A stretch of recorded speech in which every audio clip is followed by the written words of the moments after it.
अमरावतीमध्ये ट्रॅव्हल्स आणि cement concrete मिक्सरचा भीषण अपघात झाला आहे। या अपघातामध्ये 4 तरुणांचा जागीच मृत्यू झाला तर 10 जण गंभीर जखमी झाले आहेत। अमरावती नांदगाव खंडेश्वर रोडवर हा अपघात घडला आहे। क्रिकेट खेळण्यासाठी हे 14 तरुण अमरावतीवरून यवतमाळला निघाले होते, मात्र वाटेतच त्यांच्या गाडीचा भीषण अपघात झाला। या घटनेतील जखमी तरुणांना उपचारासाठी रुग्णालयात दाखल करण्यात आलं आहे। मिळालेली माहिती अशी की ट्रॅव्हल्स आणि सिमेंट कॉन्क्रीट मिक्सरचा भीषण अपघात झाला आहे। या अपघातामध्ये 4 तरुणांचा जागीच मृत्यू झाला तर 10 जण गंभीर जखमी झाले आहेत।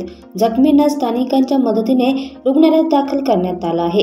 हे सर्व तरुण यवतमाळला क्रिकेटचा सामना खेळण्यासाठी अमरावतीवरून निघाले होते, मात्र वाटेतच हा अपघात झाला। अमरावती नांदगाव खंडेश्वर रोडवर हा अपघात झाला आहे। जखमींना नांदगाव खंडेश्वर येथील तालुका आरोग्य केंद्रात दाखल करण्यात आलं आहे।